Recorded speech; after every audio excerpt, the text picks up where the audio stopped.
Comment diminuer votre masse graisseuse? Comment augmenter votre longévité? Découvrez une habitude ancestrale pour intensifier votre métabolisme et votre énergie. Boostez votre cerveau. Tout savoir sur la pratique du jeûne et bien plus encore. Bienvenue sur mon podcast.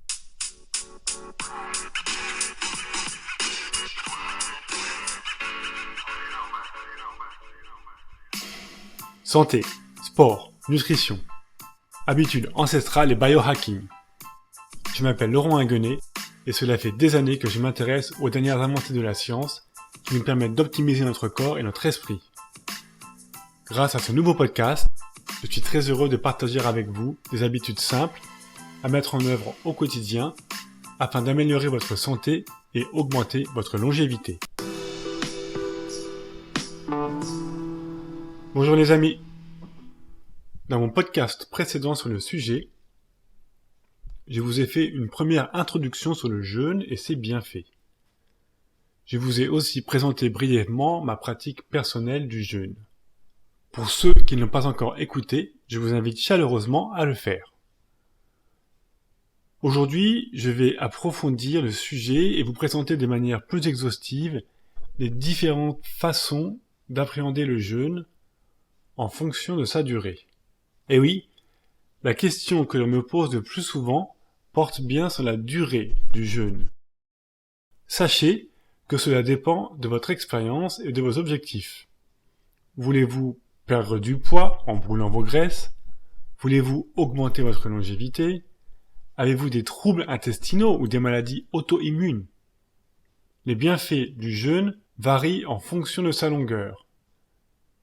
Et bien évidemment, plus vous jeûnerez longtemps, plus les bénéfices s'accumuleront. En revanche, nous savons tous, on ne peut pas courir un marathon sans s'être entraîné. Eh bien, il en va de même pour le jeûne. Il faut que notre corps s'y entraîne progressivement.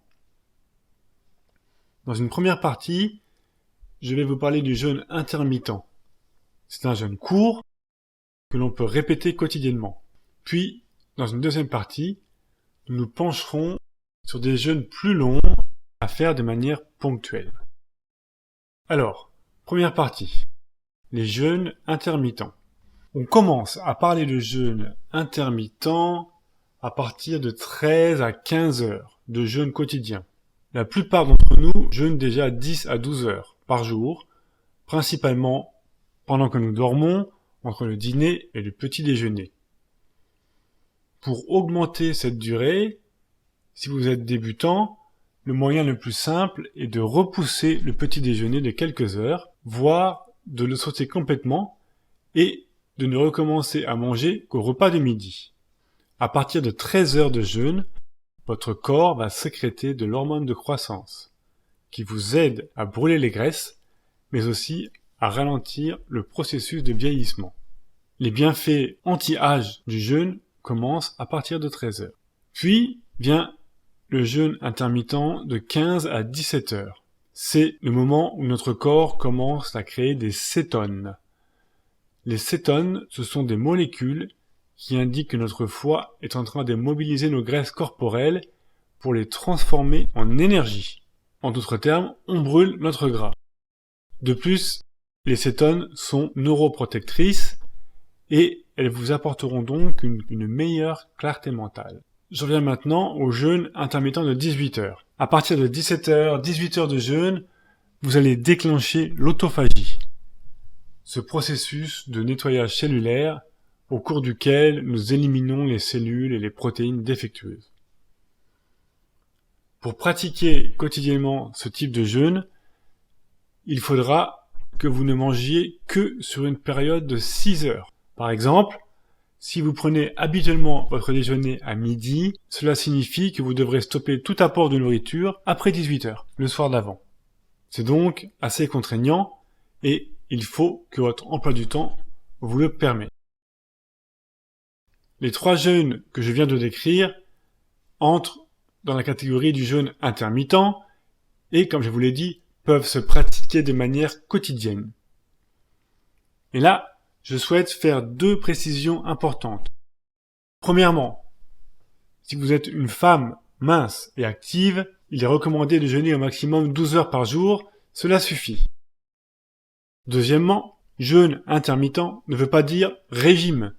Dans les périodes où vous ne jeûnez pas, vous pouvez et vous devez consommer toutes les calories dont vous avez besoin. Vous choisirez la durée de votre jeûne intermittent en fonction de votre objectif et c'est aussi une très bonne façon d'habituer votre corps à des jeûnes plus longs. Cela m'amène naturellement à la deuxième partie de ce podcast, les jeûnes d'une durée de 1 à 5 jours. Commençons par le jeûne de 24 heures. Si vous vous abstenez de manger pendant 24 heures, votre flore intestinale va se réinitialiser et la production de GABA en sera stimulée. Le GABA, ou acide gamma-aminobutyrique, est produit en grande partie par votre flore intestinale et c'est un neurotransmetteur connu pour diminuer l'activité du cerveau. Il nous permet de nous détendre et de lutter contre l'anxiété. Dans cette période de jeûne rallongé, en plus de l'amélioration de votre santé intestinale, qui sera déjà favorable à la perte de poids, le corps atteindra encore plus vos zones de graisse stockées pour les consommer comme carburant. Pour ceux qui jeûneront pendant 2 jours consécutifs, donc 48 heures de jeûne, on arrive vraiment à s'attaquer au sucre stocké dans nos graisses et à réduire l'insuline dans le sang.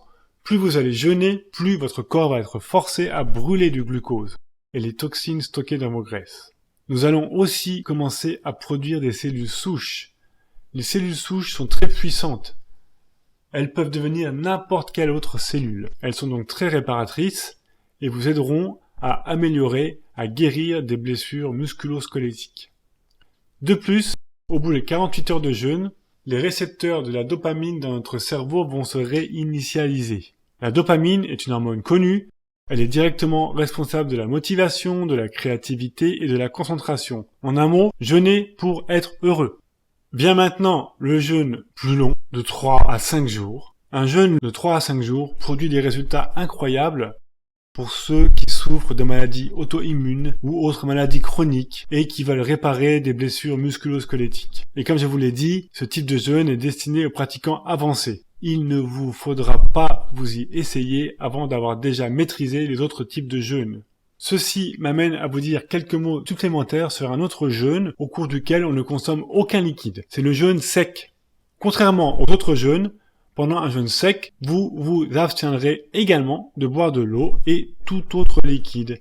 Il y a beaucoup de raisons pour lesquelles le jeûne sec est excellent pour la santé. La recherche nous montre qu'il peut réduire l'inflammation et augmenter la production d'une molécule cruciale pour le cerveau, la BDNF. Elle agit comme un véritable engrais pour votre cerveau. Elle favorise la survie et la croissance des neurones. Incorporer le jeûne sec dans votre variation de régime hebdomadaire sera un réel avantage pour ceux d'entre vous qui recherchent la clarté cérébrale et le renforcement de leur mémoire. Cependant, il est recommandé de ne pas pratiquer le jeûne sec pendant plus de 24 heures. De plus, il est préférable d'être déjà habitué au jeûne avant de commencer à pratiquer le jeûne sec. Voilà, c'est tout pour aujourd'hui. Vous en savez maintenant beaucoup plus sur les différents types de jeûnes. Vous trouverez tous les liens vers les livres et les produits recommandés dans les notes du podcast sur mon site internet www.vivre120ans.com, podcast numéro 10.